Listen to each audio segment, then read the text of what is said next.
Friends, मैं ये video बना रहा हूँ हमारे कोर्स से रिलेटेड क्वेश्चन आंसर्स को लेकर के। बहुत से लोग बहुत से सवाल पूछते हैं और सभी के ऑलमोस्ट क्वेश्चंस कॉमन होते हैं। उन्हीं कॉमन क्वेश्चंस को लेकर के ये वीडियो मैं बना रहा हूँ। उम्मीद करता हूँ कि इस वीडियो में आपको आपके सभी सवालों के जवाब मिल जाएंगे।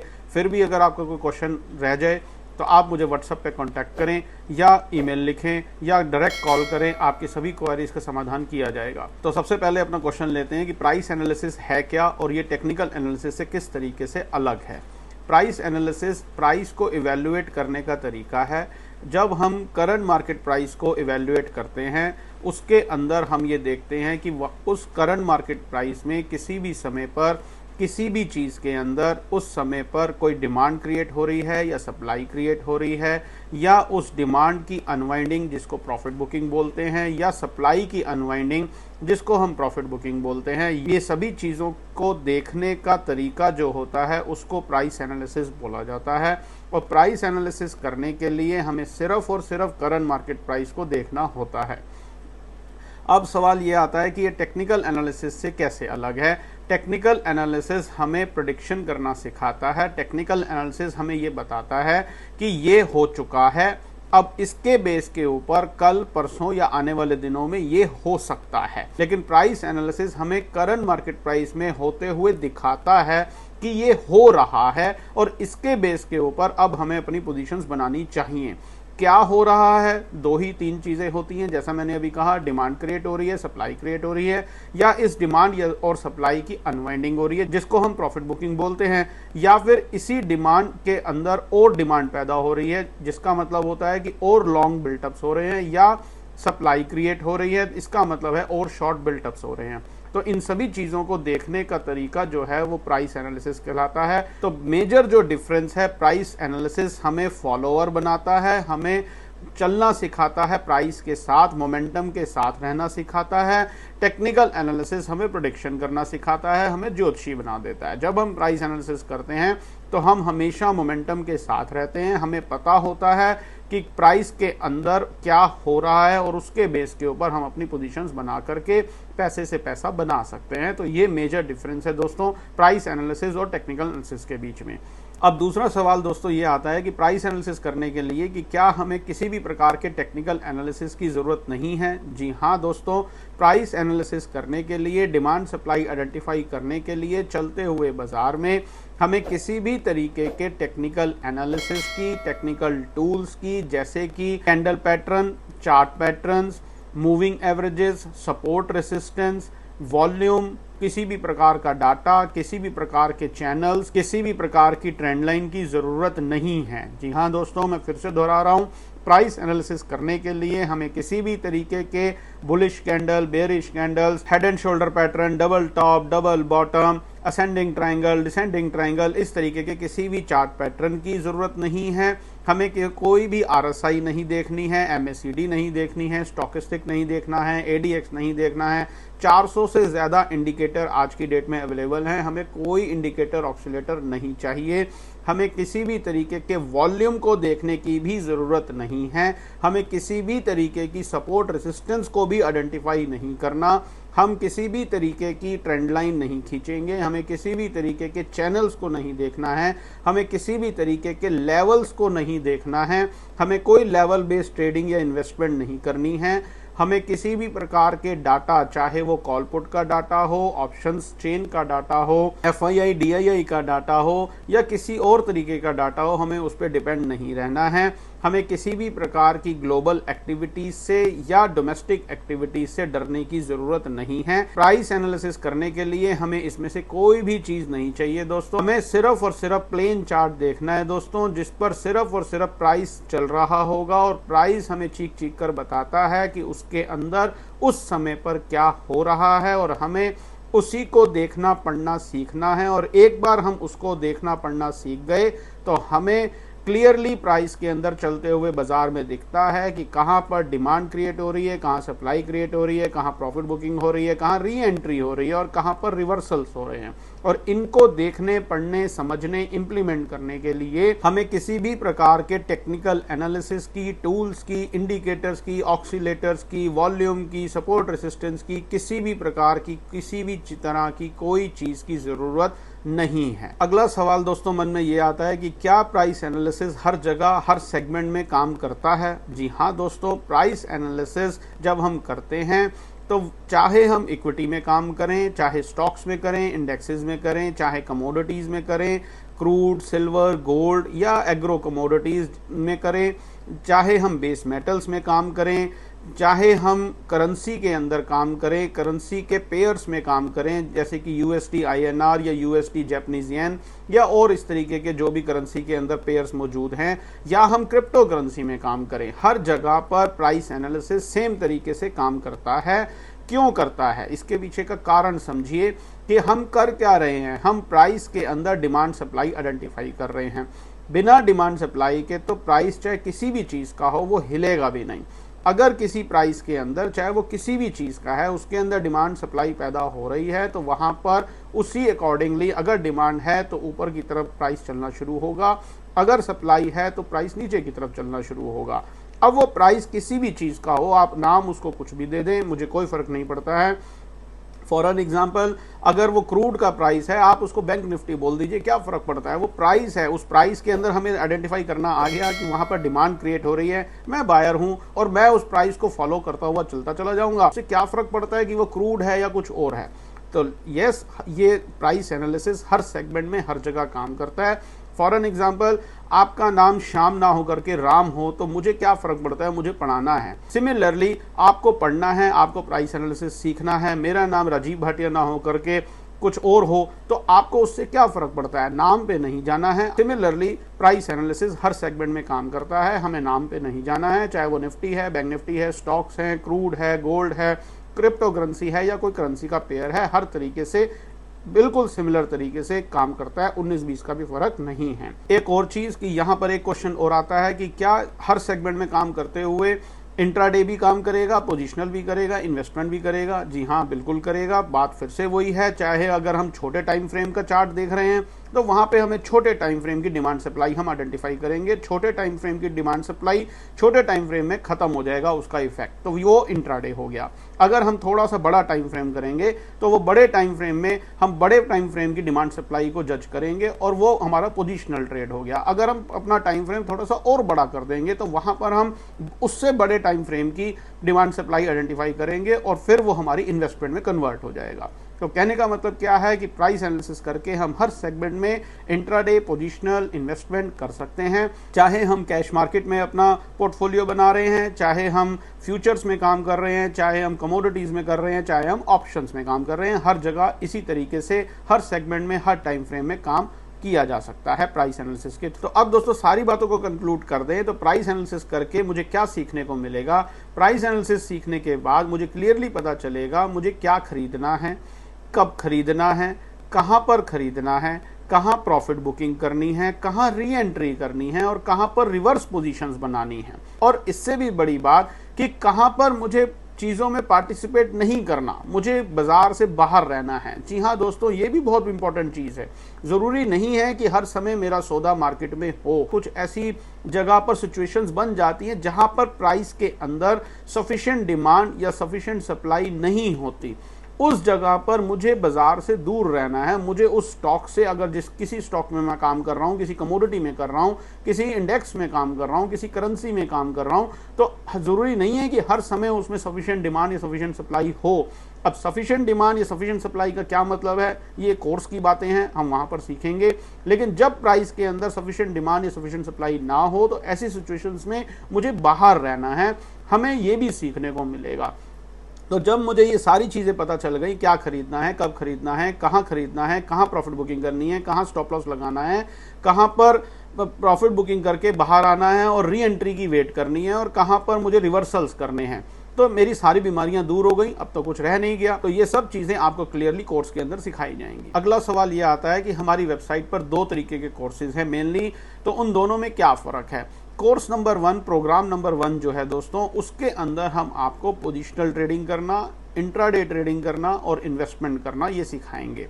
इसका क्या मतलब है कि हम बेसिकली आपको डिमांड सप्लाई आइडेंटिफाई करना सिखाएंगे कि किस तरीके से डिमांड या सप्लाई या profit booking, unwinding of longs या शॉर्ट्स या रिवर्सल्स देखे जाते हैं। उसके बाद चाहे आप इंट्राडे काम करें, चाहे पोजिशनल करें या इन्वेस्टमेंट करें, ये आपकी चॉइस है। इसके बाद प्रोग्राम नंबर 2 है, वो इसी का रूप है लेकिन वो इंग्लिश लैंग्वेज में होगा। प्रोग्राम नंबर 1 हिंदी लैंग्वेज में होगा। दोनों में सिमिलर चीज़ें आपको सिखाई जाएंगी।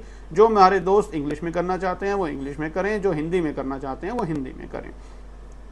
प्रोग्राम नंबर 3 और 4 फिर से वही हिंदी और इंग्लिश का ही फर्क है, लेकिन प्रोग्राम नंबर 3 और 4 के अंदर हम आपको ऑप्शन ट्रेडिंग करना सिखाएंगे। अब सबसे बड़ा सवाल दोस्तों ये आता है कि बहुत से मेरे भाई बहन कहते हैं कि हमें सीधा ऑप्शन ट्रेडिंग का कोर्स करना है। तो ऑप्शन ट्रेडिंग कोर्स का करने से पहले मेरा आपसे सवाल ये है कि क्या आपको डिमांड सप्लाई आइडेंटिफाई करनी आती है। अगर आंसर है कि हाँ जी हमें डिमांड सप्लाई आइडेंटिफाई करनी आती है, तो आप डायरेक्टली एलिजिबल हैं ऑप्शन ट्रेडिंग कोर्स करने के लिए। अगर नहीं आती है तो पहले आप डिमांड सप्लाई आइडेंटिफाई करना सीखें और फिर ऑप्शन ट्रेडिंग कोर्स की तरफ जाएं, क्योंकि ऑप्शन ट्रेडिंग कोर्स के अंदर हम आपको डिमांड सप्लाई आइडेंटिफाई करना नहीं सिखाएंगे। हम सिर्फ आपको ये बताएंगे कि अगर डिमांड है तो ये 2-4 ऑप्शन स्ट्रेटजीज हैं, आप अडॉप्ट कर सकते हैं, चाहे वो बाइंग की हो या सेलिंग की हो। और अगर प्राइस के अंदर सप्लाई क्रिएटेड हुई है तो ये 4-5 स्ट्रेटजीज हैं, आप ये अप्लाई कर सकते हैं, चाहे फिर से वही कि पुट बाइंग की या पुट सेलिंग की।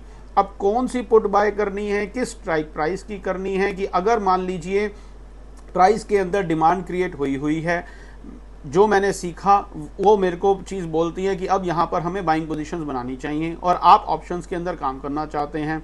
अब डिमांड क्रिएट होने के बाद भी ज़रूरी नहीं है कि प्राइस एक दिन के अंदर 400-500 पॉइंट की रैली दिखा दे। हो सकता है वो 2-3 दिन खड़ा हो जाए। हो सकता है कि जिस दिन वो डिमांड क्रिएट हुई उस दिन वीकली एक्सपायरी हो या 1-2 दिन बाद वीकली एक्सपायरी हो। तो मैं कौन से स्ट्राइक प्राइस की कॉल खरीदूं ताकि मेरा प्रीमियम डिके ना हो, और या फिर अगर मैंने कोई ऐसी पोजीशंस बनाई हुई है तो मैं उन अपनी पोजीशंस को हेज कैसे करूं, कि अगर मेरी कैपेसिटी है, मैं 10-20-50 लॉट में काम करता हूं, तो 50 लॉट जब मैं लेकर के जा रहा हूं, चाहे डिमांड क्रिएट हुई है, फिर भी एथिक्स ये बोलते हैं कि हमें उसको ब्लाइंडली नहीं छोड़ना चाहिए, हमें उसको हेज करके चलना चाहिए। तो जब उस पोजीशंस को मैं हेज कैसे करूं, तो हेजिंग कैसे होगी, शॉर्ट सेलिंग करके ऑप्शंस के अंदर। तो मैं कौन सी ऑप्शन सेल करूं, कौन सी ऑप्शन बाय करूं ताकि मेरा प्रीमियम भी ना डिके हो और मुझे मेरी ऑप्शन सेलिंग या बाइंग का सबसे ज़्यादा बेनिफिट मिले। तो ये चीज़ें आपको ऑप्शंस कोर्स के अंदर सिखाई जाएंगी, जिसका आपको पूरी तरीके से बेनिफिट मिलेगा। लेकिन सवाल वही है कि सबसे पहले आपको डिमांड सप्लाई आइडेंटिफाई करनी आनी चाहिए और उसके बाद आप ऑप्शन कोर्स की तरफ जाएं। इसको आप दूसरे तरीके से यूं समझ लीजिए कि पहले आपको ABCD लिखना आना चाहिए और फिर उसके बाद आप 2 लेटर वर्ड और 3 लेटर वर्ड या सेंटेंस लिखने के लिए दूसरी स्टैंडर्ड की क्लास में बैठें। अगर आपको ABCD लिखनी नहीं आती है तो दूसरे स्टैंडर्ड की क्लास में, ऑप्शन ट्रेडिंग की क्लास में बैठने का कोई मतलब नहीं है, आपको कुछ समझ में नहीं आएगा और वो करने का कोई फायदा नहीं है। तो ये बात हुई हमारे दोनों कोर्सेज की। अब आगे चलते हैं और एक बड़ा कॉमन क्वेश्चन ये आता है कि क्या प्राइस एनालिसिस करने के लिए हमें किसी भी तरीके के सॉफ्टवेयर की जरूरत नहीं है, या फिर क्या हमारा कोर्स कर लेने के बाद हम आपको कोई सॉफ्टवेयर बेचेंगे या आपको कोई बड़ा फैंसी सॉफ्टवेयर खरीदना पड़ेगा। तो नहीं दोस्तों, ऐसा बिल्कुल भी नहीं है। हमें किसी भी तरीके के लेविश सॉफ्टवेयर के ऊपर पैसा खर्च नहीं करना। यस, हमें सॉफ्टवेयर चाहिए। आज की डेट में लगभग हर ब्रोकर आपको ट्रेडिंग टर्मिनल पर चार्ट प्रोवाइड कराता है, हमारा उससे काम चल जाएगा। या फिर आप ट्रेडिंग व्यू एक वेबसाइट है, वो वेबसाइट हमें फ्री सॉफ्टवेयर अवेलेबल कराती है, आप उससे भी हमारा काम चल जाएगा। हमें कोई ज़रूरत नहीं है किसी भी तरीके के लेविश सॉफ्टवेयर पे पैसा खर्च करने की। मैं बार बार एक ही बात बोलता हूँ, सॉफ्टवेयर इंपॉर्टेंट नहीं होता, सॉफ्टवेयर से लेना क्या है वो इंपॉर्टेंट होता है। हमें क्या लेना है सॉफ्टवेयर से, सिर्फ और सिर्फ real time data, current market price, वो डाटा हमें टाइमली मिले।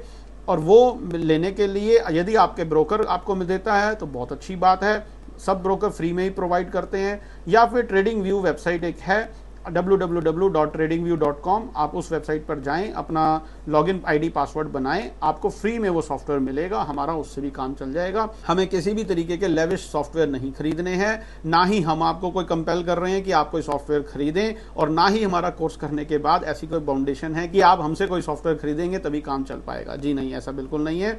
आप फ्री का कोई भी सॉफ्टवेयर ले लें, शर्त सिर्फ ये है कि उसका रियल टाइम डाटा टाइमली आपको मिलना चाहिए। नेक्स्ट इंपॉर्टेंट सवाल दोस्तों ये आता है कि हमारा कोर्स कर लेने के बाद क्या जो आपको ट्रेड्स मिलेंगे उनकी रिस्क रिवॉर्ड रेशो क्या होगी, कितना सक्सेस रेट होगा और टारगेट कितने मिलेंगे या टारगेट कैसे डिसाइड होगा। इस सवाल का जवाब देने से पहले मैं फिर से आपको एक बात क्लियर कर देना चाहता हूं, आप कंसेप्ट को समझिए। हम यहां पर यह सीखने बैठे हैं कि जब भी प्राइस के अंदर डिमांड सप्लाई पैदा होगी उसको कैसे आइडेंटिफाई किया जाता है। फॉर एन एग्जांपल मान लीजिए कि 19,000 से लेकर 19,100 इस 100 पॉइंट के अंदर निफ्टी के अंदर डिमांड पैदा हुई। हमने 19,100, 120, 150 के आसपास बाइंग करी। तो यहां पर हमें स्टॉप लॉस क्या मिला? हमें स्टॉप लॉस मिला ये 100-125 पॉइंट का, कि जहां से डिमांड बननी शुरू हुई थी उसका लोवेस्ट लेवल हमने पकड़ लिया और वहां पर हमने अपना स्टॉप लॉस रखा कि अगर ये सारी डिमांड कट जाएगी इसी जगह पर या ऊपर जा करके, वो समय बताएगा, तो हम अपनी पोजीशन में से निकल जाएंगे। लेकिन हाल फिलहाल जब हमने ट्रेड लिया तो हमें वो 100-125 पॉइंट का हमें स्टॉप लॉस मिला। अब उस जगह पर जब मैंने बाइंग करी, मुझे पहले से कैसे मालूम होगा कि प्राइस यहां से 19,500 जाएगा या 400 जाएगा या 20,000 जाएगा? बात फिर वही है, हमें फॉलोअर बनना है, हमें प्रेडिक्शन नहीं करनी है। जब मुझे पहले पता नहीं है कि प्राइस यहां से 19,500 जाएगा, 19,900 जाएगा या 20,000 जाएगा, प्राइस जब भी जितना जाएगा मैं प्राइस के साथ चलता चला जाऊंगा। प्राइस के अंदर दोबारा 19,200, 300 पे कहीं दोबारा डिमांड क्रिएट होगी तो as per price action theory मैं वहां पर अपनी पोजीशंस को बढ़ाऊंगा। 19,500, 600 पे जाके थोड़ी बहुत प्रॉफिट बुकिंग दिखेगी, मैं अपनी आधी पोजीशंस में से निकल जाऊंगा। वापस 19,400 पे फिर से कोई डिमांड दिखेगी, मैं फिर दोबारा जो मैंने प्रॉफिट बुकिंग करी थी जितनी क्वांटिटी में, मैं वापस ले लूंगा और मैं फिर से राइड करूंगा। 19,900 या 20,000 या 20,200 पे जाकर के कहीं पर भी कोई पूरी प्रॉफिट बुकिंग दिखेगी, अनवाइंडिंग ऑफ लॉन्ग्स दिखेगी, तो मैं वहां पर प्रॉफिट बुकिंग करूंगा। अब जब मैं 20,200 पे पहुंचा, क्या मुझे उस दिन पता था कि 19,000 पर जो मैं बाइंग कर रहा हूं ये प्राइस मुझे यहां से 20,000 पर ले जाएगा? Answer is no. तो टारगेट का सवाल यहां पर नहीं है, बट यस हाँ ये जरूर है, अगर मैं पास्ट हिस्ट्री को उठा करके देखूं, आज मुझे 25 साल हो गए इस चीज के ऊपर काम करते हुए, तो जब प्राइस के अंदर कोई एक ऐसा ट्रेड बनता है तो 10 में से 7-8 बार मुझे बड़ी रैलीज मिलती हैं, 1 से 2-3 बार मेरा स्टॉप लॉस भी हिट होता है। ऐसा कोई जरूरी नहीं है कि अगर कोई डिमांड क्रिएट हुई, मान लीजिए किसी ने 500 या 5,000 करोड़ का माल खरीदा, अगर सामने से अगले दिन किसी ने 10,000 करोड़ का माल बेच दिया तो डेफिनेटली आपका स्टॉप लॉस हिट होगा और फिर हम सप्लाई में बैठ जाएंगे, हम सेलिंग की तरफ बैठ जाएंगे। लेकिन ऐसा जनरली 10 में से 7 से 8 बार नहीं होता, 1 से 2 बार होता है। अब इंपॉर्टेंट दोस्तों यहाँ पे ये नहीं है कि मेरा रिस्क रिवॉर्ड रेशियो क्या था, इंपॉर्टेंट यहाँ पे ये है कि जब मेरे विनिंग ट्रेड्स थे मैंने उनमें क्या कमाया और जब मेरे लूजिंग ट्रेड्स थे तो मैंने उनमें क्या खोया। अगर हम पोजिशनल ट्रेडिंग का एग्जांपल लें तो उसके अंदर अगर मुझे 10 में से 8 ट्रेड मेरे जो सही हुए उनके अंदर मैंने 300-300, 400-400 पॉइंट खाए, और 2 ट्रेड के अंदर अगर मैंने 100-100, 150-150 point, 80 point, 50 point, depending on the situation, वो प्राइस हमें कितना स्टॉप लॉस देगा उसी अकॉर्डिंगली पता चलेगा। कभी ये स्टॉप लॉस मैं निफ्टी की बात कर रहा हूँ 100 पॉइंट भी होता है, कभी 150 पॉइंट भी होता है, कभी 70 पॉइंट भी होता है, कभी 80 पॉइंट भी होता है। वो जो होगा मुझे उसको लेकर के चलना पड़ेगा। और अगर मान लीजिए ये 2 बार स्टॉप लॉस कट भी गया तो इंपॉर्टेंट क्या था कि मैंने 2 ट्रेड के अंदर क्या खोया और बाकी रेस्ट ऑफ द 7 से 8 ट्रेड के अंदर मैंने क्या पाया। As far as risk reward ratio is concern, बाजार की लेमैन की भाषा में अगर समझना चाहें आप उसको कह के चल सकते हैं 1:2, 1:3, कभी कभी 1:5 भी होती है, 1:10 भी होती है कि एक ट्रेड हमें कोई मिला और उस ट्रेड के अंदर 100-125 पॉइंट, 150 पॉइंट का स्टॉप लॉस था, लेकिन उसने 1000 पॉइंट की हमें रैली दे दी, तो वहां पे 1:10 भी था। लेकिन ऐसा रोज रोज तो नहीं होता, कभी कभी 1:5 भी होगा, कभी 1:4 भी होगा। तो ये चेंज होता है प्राइस की मूवमेंट के हिसाब से, इसको आप पहले से डिफाइन नहीं कर सकते हैं। दूसरी चीज, अब अगर टारगेट की बात करें तो हमें टारगेट भी पहले से नहीं पता है कि प्राइस कहां जाकर के रुकेगा, ये कोई नहीं बता सकता है और हमें प्रेडिक्शन भी नहीं करनी है। लेकिन यस, आपको निकलना कहां है, आपका स्टॉप लॉस एरिया कहां है, आपके ट्रेलिंग स्टॉप लॉस कहां हो रहे हैं, ये आपको क्लियरली पता होगा। लास्ट बात जो सक्सेस रेशियो की मैंने कही, आप सक्सेस रेशियो मेरी पूरी बात सुन करके अपने आप ही कंक्लूड कर लीजिए कि कितनी सक्सेस रेशियो है और किस तरीके से ये चीज़ें काम करती हैं। तो इंपॉर्टेंट यहाँ पर ये नहीं है कि मेरी सक्सेस रेशियो क्या है, मेरा रिस्क रिवॉर्ड रेशियो क्या है या मुझे कितना टारगेट मिलेगा।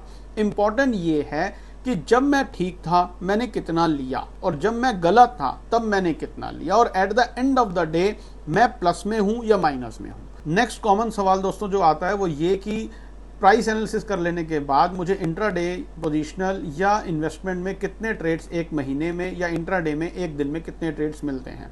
अगर हम इंट्राडे की बात करें तो पूरे दिन में मेरे को 2 से 3 ट्रेड मिलते हैं। अगर मैं पोजिशनल ट्रेडिंग की बात करूं तो महीने में मेरे को 2 से 3 ट्रेड मिलते हैं, हायर साइड 4 ट्रेड मिलते हैं पूरे महीने में, जब मैं पोजिशनल ट्रेडिंग की बात कर रहा हूं। और यही 2 से 3 ट्रेड मेरे इंट्राडे में मिलते हैं मुझे डेली। अब बात करते हैं इन्वेस्टमेंट की। जब मैं इन्वेस्टमेंट कर रहा हूं तो मेरे को 2-4 महीने में एक ट्रेड मिलेगा, हार्डली 2 ट्रेड मिलेंगे जिनको मैं रोल ओवर करता चला जाऊंगा अगर मेरी पोजीशंस फ्यूचर में है। अगर मेरी पोजीशन कैश मार्केट में है फिर तो कोई दिक्कत ही नहीं है, मैंने चीज़ खरीदी और 2 से 4-5 महीने में उसको राइड कर रहा हूँ, और जब भी उसके अंदर कुछ ऐसा नया होगा तो वो मुझे पता चलेगा, प्राइस मुझे बताएगा। तो कहने का मतलब क्या है कि अगर इंट्राडे की बात करें तो दिन के 1 से 2-3 ट्रेड, पोजिशनल बात करें तो निफ्टी की मैं बात कर रहा हूँ या किसी स्टॉक की या कमोडिटी की, तो महीने के अंदर मुझे निफ्टी में 2 से 3 ट्रेड, किसी स्टॉक के अंदर डिपेंड करता है उसके अंदर कितनी वॉलेटिलिटी है, कई बार 2 से 3 ट्रेड या 4 ट्रेड। अगर हम कमोडिटी की बात करें तो उसके अंदर भी लगभग 3 से 4-5 ट्रेड मुझे मिलते हैं depending on the volatility.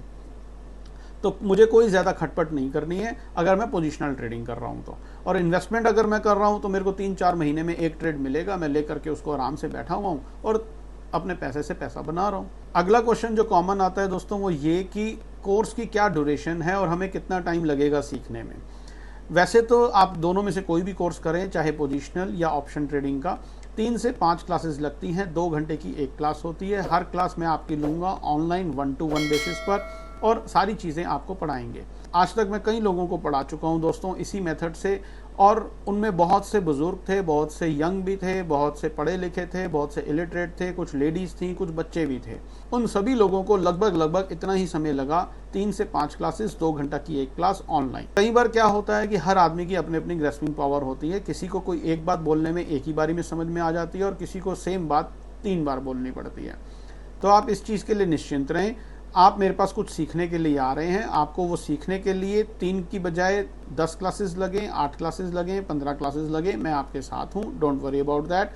Her class live market में होगी, आप अपनी कंफर्टेबिलिटी के अनुसार समय चूज़ कीजिए, सुबह 8 बजे से लेके रात को 8 बजे तक, और लाइव मार्केट में पढ़ेंगे। आपको जो भी टाइम सूट करे आप वो हमें बताएं, हम दोनों अपना टाइम मैच करेंगे और उस टाइम पर आपको पढ़ाएंगे लाइव मार्केट में। अगर आप इक्विटी के ट्रेडर हैं तो आप सुबह का टाइम चूज़ करें, आप कमोडिटी के ट्रेडर हैं तो आप इवनिंग का टाइम चूज़ करें, और अगर आप वीकडेज पे भी पढ़ना चाहते हैं तो भी कोई दिक्कत नहीं है। कोर्स को हमारे पढ़ाने का तरीका ये है दोस्तों कि पहली 1-2 क्लास के अंदर हम आपको सिखाएंगे कि करना क्या है, कौन सी चीज़ों को देखना है। आपने वो 1-2 क्लास के अंदर समझ ली, सेकेंड क्लास खत्म होने के बाद मैं आपको एक होमवर्क दूंगा, उस होमवर्क को आप कर करके लाएंगे। वो होमवर्क क्या होगा कि पास्ट डाटा के ऊपर पिछले 2, 3, 5, 7, 10 साल का जितना मर्जी डाटा आप उठा लीजिए, उस डाटा के ऊपर आप प्रैक्टिस कर करके आएंगे। आप अपनी मर्जी से कोई एक डेट, कोई एक दिन, 2 दिन, 5 दिन ऐसे निकाल लिए जिस दिन बाजार के अंदर बहुत भयानक कुछ हुआ था और आपका टेक्निकल आपको उस दिन क्या कह रहा था, और जो मैं आपको बताऊंगा आप उस डेट पर जा करके देखना कि उस दिन आपकी पोजीशंस क्या थी, क्या आप बाजार के साथ थे या बाजार के ऑपोजिट थे। ये सब चीज़ें हम कोर्स के दौरान करेंगे, और सेकंड क्लास के बाद आप ये सब चीज़ों की प्रैक्टिस मेरे पास कर करके लाएंगे, हम उसको चेक करेंगे, अगर कोई कमी होगी तो उसको दूर किया जाएगा और फिर आगे 3rd चैप्टर की तरफ चला जाएगा, और फिर साइमल्टेनियसली 4th 5वीं क्लास से आप और हम मिलकर लाइव मार्केट में प्रैक्टिकली काम करना भी शुरू करेंगे और तरक्की के रास्ते पर चलेंगे। अगला सवाल दोस्तों ये आता है कि कोर्स कर लेने के बाद आपको किस तरीके की सपोर्ट मिलेगी। पूरी सपोर्ट मिलेगी दोस्तों आपको। आप मेरे पास कुछ सीखने के लिए आ रहे हैं, आपको जितना भी समय लगेगा मैं आपको बताऊंगा, चीज़ें सिखाएंगे और साथ साथ तरक्की के रास्ते पर चलेंगे। कोर्स कर लेने के बाद भी यदि आपकी कोई क्वेरी हो, आपके कोई क्वेश्चंस हो, आप कोई ट्रेड लेते समय आपके मन में कोई शंका हो, आप मुझसे 1-to-1 बात करें, व्हाट्सएप के थ्रू अपना ट्रेड मुझे भेजें। आप कुछ पूछना चाहते हैं, किसी भी तरीके की कोई आप बात मार्केट से रिलेटेड मेरे से करना चाहते हैं, आप सुबह 8 बजे से लेकर रात को 8 बजे तक कभी भी मुझे कॉल करें, कभी भी मुझसे व्हाट्सएप पे संपर्क करें, आपकी पूरी मदद की जाएगी, कोई उसके अंदर दिक्कत परेशानी नहीं है। अगला क्वेश्चन दोस्तों ये आता है कि कोर्स करने के दौरान क्या आपको स्टॉक पिकिंग करना और मनी मैनेजमेंट भी सिखाया जाएगा। जी हाँ दोस्तों, बिल्कुल सिखाया जाएगा। कौन से स्टॉक्स में काम करना है, किन स्टॉक से दूर रहना है, कौन से इंडेक्स में काम करना है, कौन सी कमोडिटी में करना है, कब करना है, कब उनसे दूर रहना है, ये सारी बातें आपको सिखाई जाएंगी। मनी मैनेजमेंट भी पूरा सिखाया जाएगा। अगर आपके पास 10 लाख रुपया है तो उस 10 लाख रुपए का हम कैसे ज़्यादा से ज़्यादा यूज़ ले सकें ताकि हम अपने पैसे पर ज़्यादा से ज़्यादा रिटर्न बना सकें, कम से कम रिस्क लेकर। तो ये मनी मैनेजमेंट का पार्ट भी आपको पूरी तरीके से सिखाया जाएगा। एक और सवाल दोस्तों जो कि इन्वेस्टर कम्युनिटी है वो मेरे से ये पूछते हैं कि अगर हमें फंडामेंटल एनालिसिस करना आता है तो वहाँ पर प्राइस एनालिसिस किस तरीके से मदद कर सकता है। देखिए, फंडामेंटल एनालिसिस अगर आपको करना आता है, आप कोई भी अच्छा स्टॉक आइडेंटिफाई करना जानते हैं फंडामेंटल बेसिस पर, जहां पर आपने देखा कि वो एक डेट फ्री कंपनी है, प्रमोटर होल्डिंग अच्छी है, अगर उसका मार्केट शेयर बहुत अच्छा है, प्रॉफिट ग्रोथ अच्छा है, रेवेन्यू ग्रोथ बहुत अच्छी है, आरओई आरओसीई बहुत अच्छी ग्रोथ पर चल रहे हैं। जो भी ऐसे मेन फैक्टर्स हैं, जब आपने वो आइडेंटिफाई कर लिए, तो अब सवाल ये आता है कि उस पर्टिकुलर स्टॉक को, कंपनी को खरीदना किस भाव पर है। ये बहुत इंपॉर्टेंट चीज़ है। आपने एक चीज़ आइडेंटिफाई कर ली, लेकिन वो चीज़ अगर आप एक हाई वैल्यूएशन पे खरीद रहे हैं, आप एक ऐसी जगह पर खरीद रहे हैं जहां पर मान लीजिए सप्लाई क्रिएट हो रही है या मान लीजिए प्रॉफिट बुकिंग हो रही है, तो आपका पैसा स्टक हो जाएगा, आप वेटिंग पीरियड आपका बढ़ जाएगा। लेकिन प्राइस एनालिसिस आपको ऐसी जगह पर मदद ये कराएगा कि अगर आपने 10 कंपनियां आइडेंटिफाई करी फंडामेंटल बेसिस के ऊपर, तो वो प्राइस एनालिसिस आपको ये बताएगा कि हाल फिलहाल उस समय पर 10 में से 4 के अंदर डिमांड क्रिएट हो रही है। आप यहां पर पैसा तुरंत लगाइए और उसका रिवॉर्ड आपको बहुत जल्दी मिल जाएगा। और वो प्राइस एनालिसिस आपको ये भी बताएगा कि बची हुई 6 में से 3 के अंदर अभी हाल फिलहाल प्रॉफिट बुकिंग हो रही है, अनवाइंडिंग ऑफ लॉन्ग्स हो रही है, आप अभी कुछ मत कीजिए, इसको अपनी वॉच लिस्ट में रखिए, और जब इनके अंदर कोई करेक्शन पूरी हो जाएगी और वापस कहीं डिमांड क्रिएट होगी तो आप एंट्री कीजिएगा। और बाकी 2-3 के अंदर क्लियरली आपको प्राइस एनालिसिस बताएगा कि फंडामेंटली मजबूत होने के बावजूद भी प्राइस के अंदर सप्लाई क्रिएट हुई है, कोई वजह है जिसका जो बम के रूप में बाद में फटेगा। तो अभी हाल फिलहाल आप दूर रहें, जब इसके अंदर सप्लाई खत्म हो जाएगी और नई कोई डिमांड क्रिएट होगी तो वो तब आप उसके अंदर बाय कीजिए। तो अगर आप फंडामेंटल एनालिसिस जानते हैं तो प्राइस एनालिसिस आपके लिए और भी ज़्यादा इंपॉर्टेंट है। प्राइस एनालिसिस आपको बताएगा कि अच्छी फंडामेंटल चीज़ को किस भाव पर लेना है, कहाँ प्रॉफिट बुकिंग करनी है, कहाँ पर री एंट्री करनी है और कहाँ पर उसमें से निकल जाना है, क्योंकि अब वहाँ पर सप्लाई क्रिएट हो रही है। तो ये कुछ कॉमन क्वेश्चंस थे दोस्तों जो मैंने आपके सामने रखे। अपनी तरफ से ये कह देना चाहता हूँ कि 100% प्रैक्टिकल कोर्स है, कोई थ्योरी नहीं है। लाइव मार्केट में पढ़ेंगे, चीज़ों को समझेंगे और फॉलोवर बनेंगे। मैंने दोनों कोर्सेज से रिलेटेड कि कोर्स के अंदर एग्जैक्टली क्या पढ़ाया जाएगा, दोनों कोर्सेज चाहे वो पोजिशनल कोर्स हो, इंट्राडे और इन्वेस्टमेंट वाला कोर्स हो या ऑप्शन ट्रेडिंग कोर्स हो, दोनों से रिलेटेड मैंने वीडियोज़ हिंदी और इंग्लिश में बनाई हुई हैं। उन दोनों ही वीडियोज़ का लिंक इस वीडियो की डिस्क्रिप्शन में मैं दे दूंगा। आप वो वीडियो ज़रूर सुने। थोड़ी सी लंबी वीडियो है, लेकिन शांत जगह पर बैठकर आप पूरी वीडियो ज़रूर सुने। आपको क्लियर कट पता चलेगा कि प्राइस एनालिसिस कैसे काम करता है और आपको हमारे कोर्स के अंदर क्या सीखने को मिलेगा। तो वो वीडियो मिस ना करें। साथ ही साथ हमारे जो एक्स स्टूडेंट्स हैं जो हमसे पढ़ करके गए हैं, उनकी वीडियो टेस्टिमोनियल्स भी हमारे यूट्यूब चैनल पर डली हुई है। उसकी प्लेलिस्ट का लिंक भी मैं इस वीडियो की डिस्क्रिप्शन में दे दूंगा। आप वो प्लेलिस्ट भी ज़रूर सुने और देखें कि हमारे एक्स स्टूडेंट्स किस तरीके का फीडबैक हमें दे रहे हैं। और यदि आप में से कोई हमारा भाई बहन क्रेडिट कार्ड के थ्रू EMI बनवाकर हमारे कोर्स की पेमेंट करना चाहता है तो वो भी फैसिलिटी अवेलेबल है। आप क्रेडिट कार्ड से हमारे कोर्स की पेमेंट करके उसकी EMI अपने बैंक से बनवा सकते हैं, वो फैसिलिटी भी अवेलेबल है। और लास्ट में दोस्तों बस मैं इतना ही कहूँगा कि आप प्राइस एनालिसिस को समझने के लिए, प्राइस एनालिसिस किस तरीके से काम करता है, हमारे यूट्यूब चैनल के साथ जुड़ें। मैं इस चैनल पर डेली एक वीडियो पोस्ट करता हूँ, सिर्फ और सिर्फ यहाँ पर हम डिमांड सप्लाई की बात करते हैं और जानने की कोशिश करते हैं कि डिमांड सप्लाई के बेस के ऊपर निफ्टी के अंदर क्या हो रहा है और आने वाले समय के लिए प्राइस एनालिसिस हमें क्या कह रहा है कि प्राइस के अंदर डिमांड क्रिएट हुई है या सप्लाई क्रिएट हुई है। और उस बेस के ऊपर मैं डेली वीडियो डालता हूं। आप उस वीडियो को मिस ना करें, आपको काफ़ी कुछ सीखने को मिलेगा और क्लियर कट आपको पता चलेगा कि प्राइस एनालिसिस किस तरीके से काम करता है।